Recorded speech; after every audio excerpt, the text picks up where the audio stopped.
یہ حال ہے. تو گفٹ دینے میں کیا ہوگا جتنا, ہاں میں یہ کہہ رہا تھا کہ یہ ضروری نہیں ہے کہ وہ آپ کے ساتھ اچھا سلوک کریں تو کریں, اس کو رشتہ داری جوڑنا نہیں کہتے.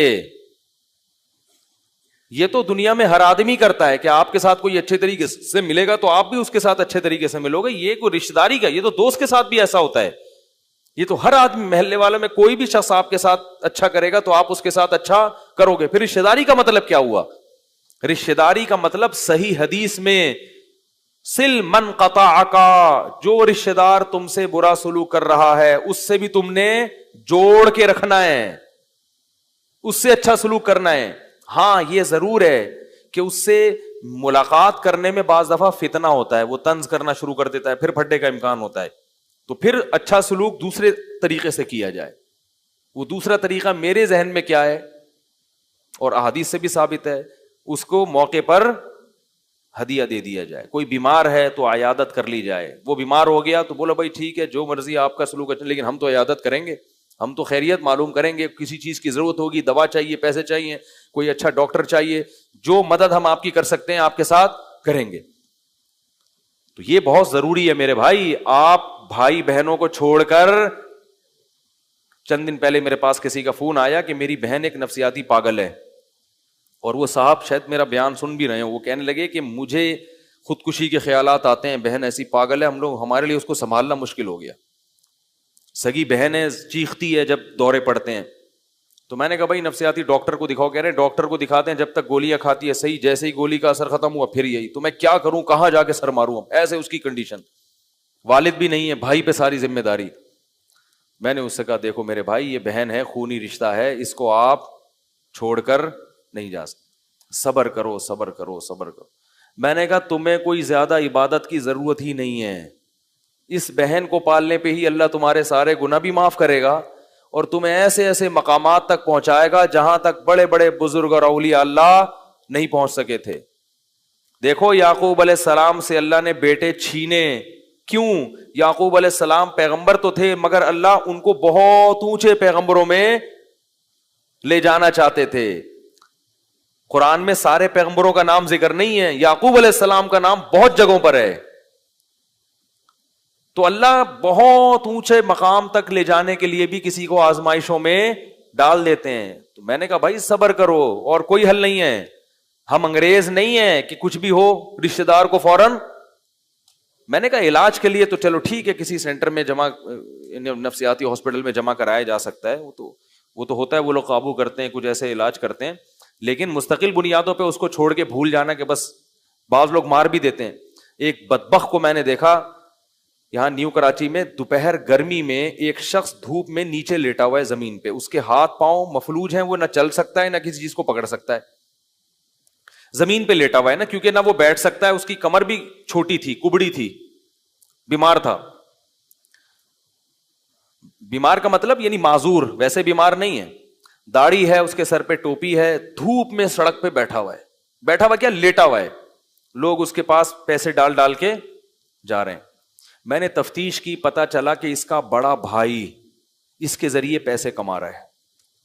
یہ معذور پیدا ہو گیا گھر میں ایک بھائی, تو اس کو داڑھی بھی رکھوائی تاکہ چہرے سے نورانی لگے اور سر پہ ٹوپی پہنائی. یہ بھائی کچھ بھی نہیں کر سکتا, نہ ہاتھ کام کر رہے ہیں نہ پاؤں کام کر رہے ہیں. تو اب بڑے نے کیا کیا, اس چھوٹے کو کمائی کا, اس کو دھوپ میں سڑک کے کنارے, کیونکہ دھوپ میں جب کوئی فقیر بیٹھا ہوتا ہے نا, لوگ زیادہ ترس کھاتے ہیں, اور یہ دھوپ میں بیٹھا ہوا ہے, دھوپ, یہ اسی کو کیش کراتے ہیں. کس قدر عذاب میں ڈالا ہوا ہے اپنے بھائی کو. اللہ کے بندے, تو اس کے ذریعے جنت کما سکتا تھا, اور تو اپنی ساری نیکیاں برباد کر رہا ہے. کتنا بڑا عذاب ہے, اس سے بڑا بھی کوئی کبیرہ گناہ ہوگا. خونی رشتہ, سگا بھائی, جس کی کفالت کا تمہیں حکم تھا, شریعت کہے تم اس کو کما کے کھلاؤ. ایک پیٹ نے دونوں کو جنا ہے, اور ایک چھاتی سے دونوں نے, کتنا قریبی رشتہ ہوتا ہے. ایک ہی چھاتی سے دونوں کو دودھ پلایا, اور ایک ہی پیٹ نے دونوں کو جنا. اور کیسے بہن بھائی بچپن میں چپک چپک کے ایک دوسرے کے ساتھ سوتے ہیں, کتنا قریبی تعلق ہوتا ہے, کیسے کئی سالوں تک آپس میں کھیلتے ہیں, اور بڑے ہو کر یہ حال ہو گیا کہ ایک دوسرے کو کاٹنے کے لیے دوڑ رہے ہیں. اللہ بے دینی کے عذاب سے اس لیے کہتا ہوں یاد رکھو جس کی زندگی میں اسلام نہیں ہے نا وہ درندہ ہے, درندہ کچھ بھی بن سکتا ہے وہ. تم ان ملکوں کی ظاہری ترقی کو مت دیکھو, ان کے اوپر سے جو ایٹیٹیوڈ ہے نا تھینک یو اور یہ ان چیزوں کو مت دیکھو, یہ اوپر کے اخلاق ہیں, یہ روح نہیں ہے. اتنے اچھے ہوتے تو باپ کو کیوں اولڈ ہاؤس میں جمع کراتے بھائی؟ ہمارا بدتمیز سے بدتمیز انسان بھی اپنے بوڑھے باپ کے ساتھ یہ سلوک نہیں کرتا. یہ صرف دکھلاوا ہے. ایئر ہوسٹس کے جو اخلاق ہیں وہ اخلاق نہیں ہوتے اس مسکرانے کے, اس کو پیسے ملتے ہیں. اگر وہ گھر میں اپنے باپ سے, اپنے شوہر سے, اپنے بھائیوں سے ایسے تمیز سے بات کرتی ہے پھر یہ اخلاق ہیں.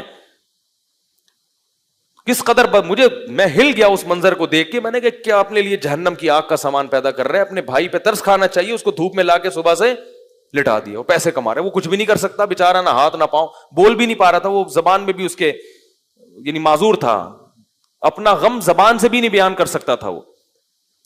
تو بڑے بڑے بدبخت دنیا میں پڑے ہوئے میرے بھائی. اللہ نے اسی وجہ سے دو انتہائیں پیدا کی ہیں. ایک طرف اللہ نے بڑی خوبصورت جنت اور ایک طرف اللہ نے بہت خطرناک جہنم کی آگ. کیونکہ اللہ کو معلوم تھا کہ انسان نیوٹرل نہیں ہوتا, یا تو بہت اچھا ہوتا ہے یا بہت برا ہوتا ہے. جو برائی کے راستے پہ چلتا ہے نا پھر وہ آگے نکلتا ہے, جو اچھائی کے راستے پہ چلتا ہے تو پھر وہ اچھائی پہ چلتا چلا جاتا ہے. تو اس لیے اللہ تعالیٰ نے کیا حکم دیا کہ رشتہ داروں کو بولو بھائی جوڑنا ہے. بھائی کبھی پٹایا جائے کرے نا تو جا کے پوچھا کرو کس نے مارا. پی جاتے ہیں بھائی حرکتیں ہی ایسی ہیں, تھوڑی تحقیق کیا کرو. قتل ہو جائے تو قاتل کو چھوڑو نہیں.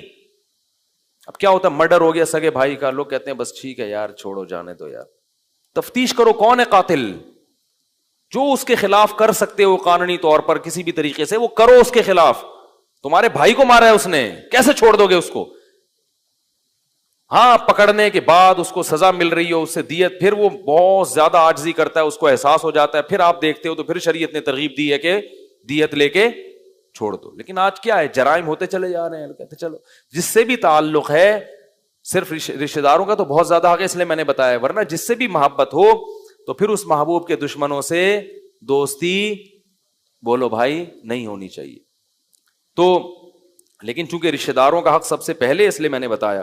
آگے اللہ تعالیٰ نے فرمایا کہ وَإِمَّا تُعْرِضَنَّ عَنْهُمُ ابْتِغَاءَ رَحْمَةٍ مِّن رَّبِّكَ تَرْجُوهَا, اگر خرچ کرنے کے لیے تمہاری جیب میں پیسے نہیں ہیں, لَهُمْ قَوْلًا مَيْسُورًا, عمدہ بات کہہ کے ٹہلا دیا کرو. یہ نہیں کہا کرو کیا ہر وقت چخ چخ کر کے دماغ کھایا ہوا ہے میرا, میں ہی ملا ہوں سارے محلے والوں کو پیسے مانگنے کے لیے.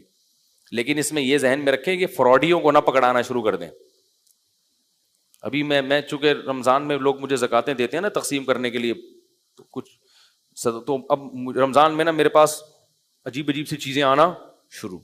میں دور سے اسٹائل کو دیکھ کے اندازہ لگا لیتا ہوں چندہ مانگنے آ رہا ہے.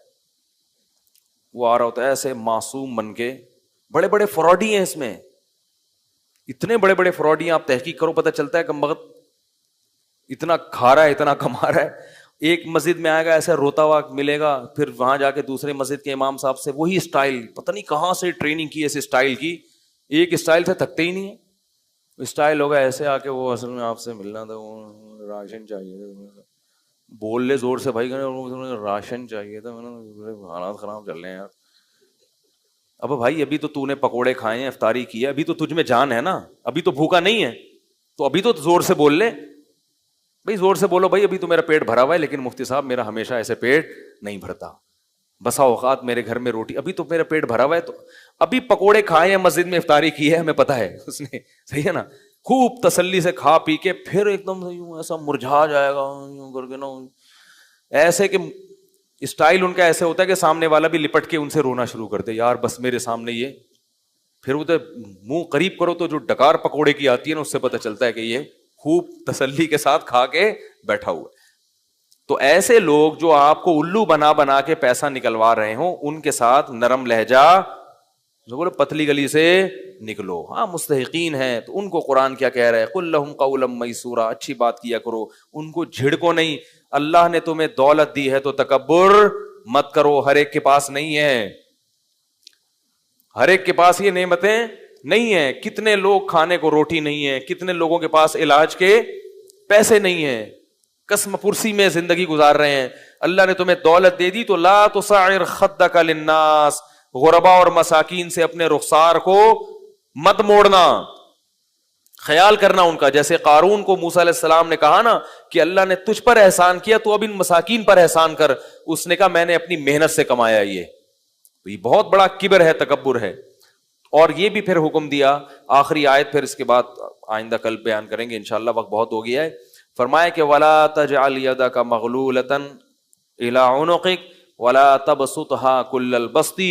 فرمایا نہ تو اتنا اڑانا شروع کر دو پیسہ کہ کل خود لوگوں سے بھیک مانگنے کی نوبت آئے, اور نہ اپنے ہاتھ گردن سے باندھ لو, نیمو نچوڑ بن جاؤ کہ لوگوں کو پتا ہے کہ پیسے پہ سانپ بن کے بیٹھا ہوا ہے, کبھی کسی رشتے دار کے کام بھی نہیں آیا, نہ کبھی مسجد کے ڈبے میں چندہ ڈالا, نہ کبھی کسی مدرسے میں پیسے دینے کی توفیق ہوئی, اور نہ کبھی کسی غریب کو کھانا کھلاتے ہوئے پکڑا گیا. ایسے ایسے مارکیٹ میں نے بہت دیکھے ہیں, ہر طرح کے دیکھیں, سیٹھ بھی دیکھیں ایسا اڑاتے ہیں پیسہ, اور کنجوس بھی دیکھیں. تو اللہ فرماتے ہیں اتنے کنجوس مت بنو, وَابْتَغِ بَيْنَ ذَلِكَ سَبِيلًا, میانہ روی اختیار کرو, اپنے لیے بھی, بیوی بچوں کے لیے بھی, اور جو جہاں اور قوم کے لیے بھی, غربا کے لیے بھی, مساکین کے لیے بھی, مسجد کے لیے بھی, مدرسوں کے لیے بھی, دین کی تبلیغ کے لیے بھی, ہر جگہ کچھ نہ کچھ خرچ کرتے رہا کرو اعتدال کے ساتھ, میانہ روی کے ساتھ. اور یہی میانہ روی اللہ کو پسند ہے. لیکن اتنا نہ اڑا دو کہ کل دوسروں سے خود بھیک مانگنی پڑے. سمجھ رہے ہیں؟ یہ بہت اہم احکام ہے, باقی پھر کل بیان کروں گا, وقت بہت زیادہ ہو گیا ہے. اللہ تعالیٰ سمجھنے کی, عمل کی توفیق عطا فرمائے.